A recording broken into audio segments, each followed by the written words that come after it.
Então vamos lá, a gente vai seguir uma ordem cronológica a partir desse vídeo aqui.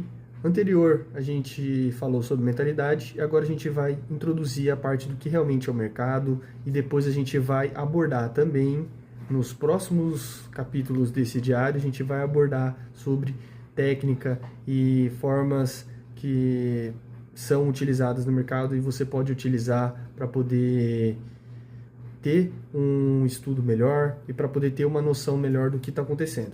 Então a gente vai começar falando sobre traders varejistas versus traders institucionais. A gente vai abordar em um tempo breve aqui para poder entender por cima como que funciona isso na prática.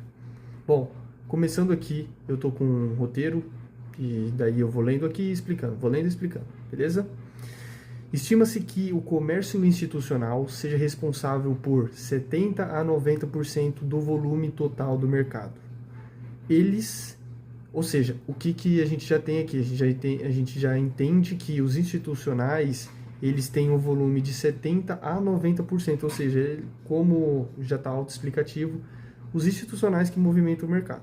Eles que fornecem a liquidez para o mercado e eles que são responsáveis por pegar os stops do varejo, basicamente isso. E eles incluem uma dúzia de bancos de investimentos com nomes familiares e um punhado de fundos de pensão e hedge funds, ou seja, são fundos de investimentos que movimentam isso, literalmente, milhões e milhões, nem milhões, passa de bilhões para poder movimentar o mercado, né, de liquidez. Bom, a gente tem aqui as OTFs, comerciantes de todos os tempos gráficos, formadores de mercado, né? A gente classifica eles como as OTFs, as instituições mais classificadas como OTFs. Pode ter diferentes motivos para atuar no mercado: investimentos de curto ou longo prazo, cobertura de preços de commodities e carteiras de títulos, implementação de decisões sobre taxas de juros e políticas monetárias, etc. Ou seja, a gente tem aqui diversos motivos que pode estar gerando aquela liquidez, né? Às vezes, como citou aqui commodity, a gente tem o shale, a gente tem o petróleo. Então, todos esses, como diversos outros ativos, fundos imobiliários, ações, a gente tem instituições operando esses ativos, né? E fazendo a liquidez ali, certo? Por isso que cai e sobe. Por isso a lei da oferta e da demanda, certo? Que movimenta o mercado.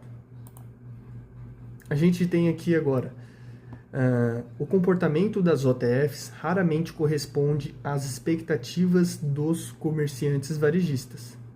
Suas estratégias os obrigam a tomar uma posição de compra quando o preço caiu drasticamente e está abaixo do valor. Da mesma forma, eles frequentemente assumem uma posição de venda quando acreditam que o preço é muito alto, acima do valor.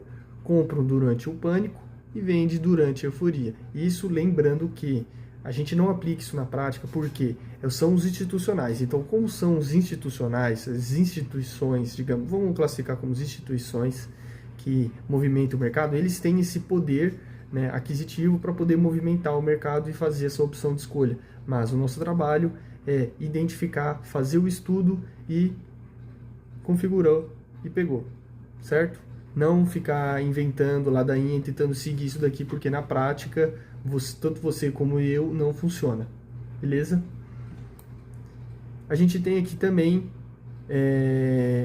a parte dos grupos que dividem a indústria do trade, que é o primeiro grupo conhecido como scalpers e o segundo grupo que é conhecido como os intradays. O scalp a gente tem como o grupo que faz operações e finaliza essas mesmas operações no mesmo dia, faz o day trade ali, mas bem mais rápido do que o intraday, que são os traders que operam também no mesmo dia. Mas a diferença do scalp para esses intradays, que a gente já vai falar já sobre o segundo grupo, o primeiro grupo a gente tem os institucionais de scalp que fazem pequenas operações, mas que já dão uma movimentação muito grande em questão de 2 minutos, em 1 minuto.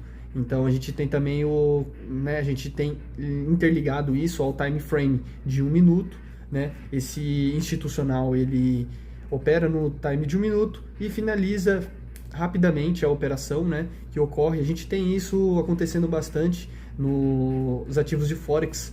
Commodity também movimenta muito rápido durante a semana e dependendo do horário de abertura e fechamento do ativo, né? E eles também já são classificados como OTF, certo? E a gente tem um segundo grupo. O segundo grupo a gente aponta,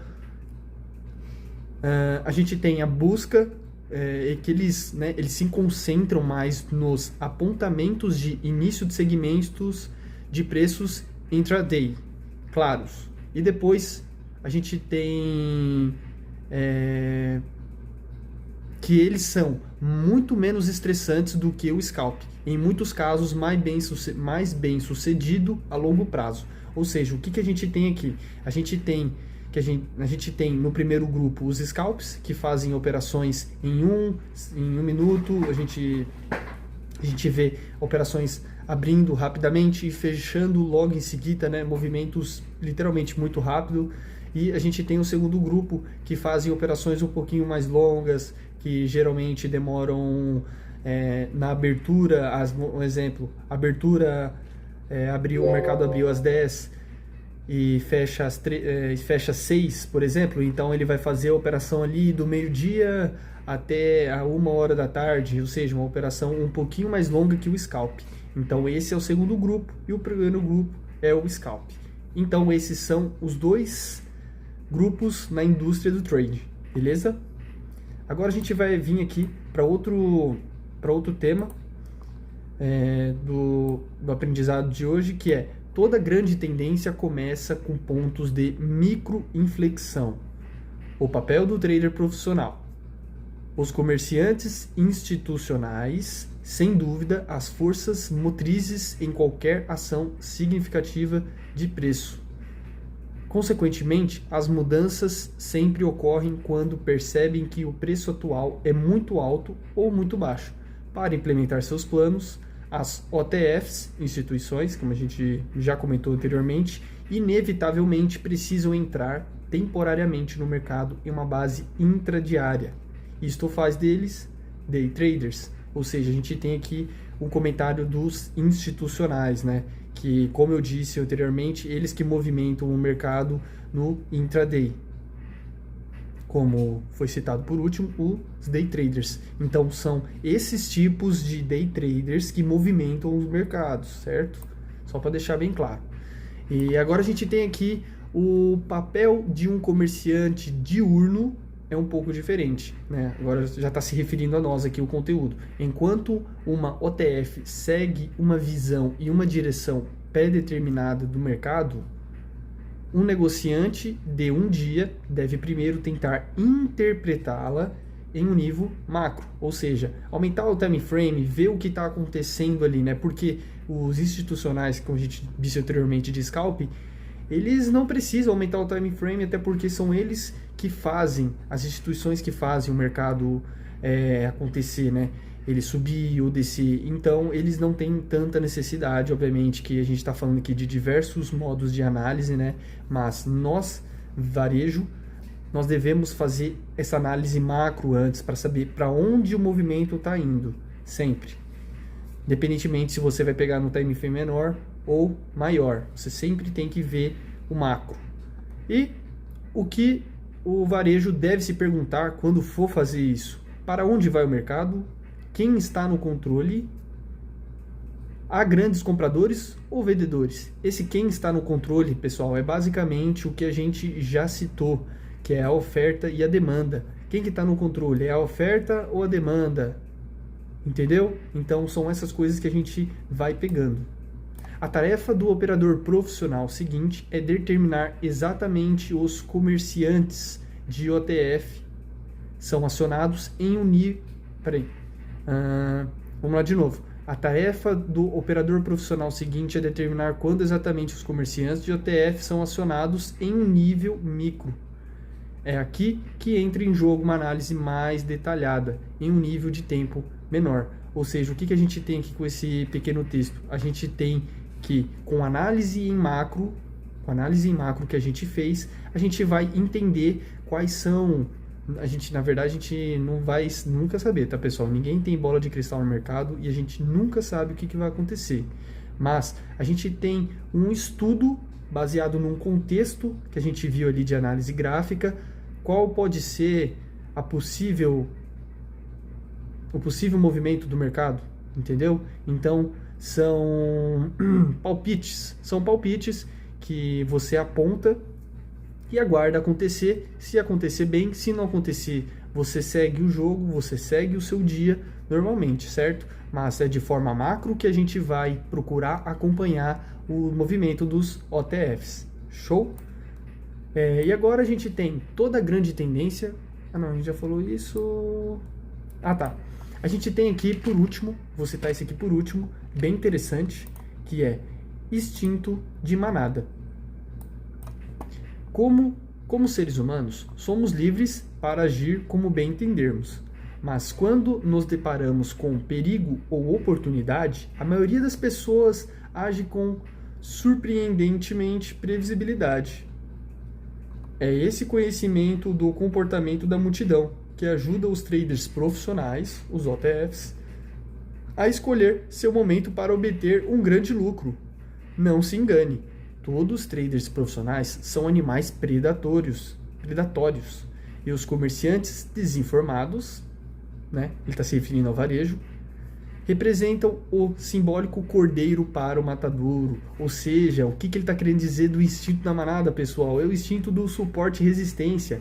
Vai chegar na resistência, a manada vai vender, vai chegar no suporte, a manada vai comprar. O mercado, outro exemplo aí também legal, a gente tem quando você pega o mercado em uma baita tendência de baixa ou baita tendência de alta, o trader manada, ele vai ver, pô, o mercado já subiu bastante, cara. Ele vai começar a cair. Então, o que eu vou fazer? Eu vou plotar uma venda aqui e eu vou seguir esse flow. Pé errado, porque é neste momento que você plota a sua operação ali e o mercado segue disparadamente para alta. Você vende e o mercado segue em compra. E você acha que isso é algo que os institucionais estão te vigiando, que os OTFs estão procurando capturar seu stop, só que é tudo balela. Você apenas não seguiu um contexto claro do que está acontecendo. Você apenas não teve uma visão macro do que poderia acontecer nos próximos capítulos. Então, esse foi o diário. Vamos juntos!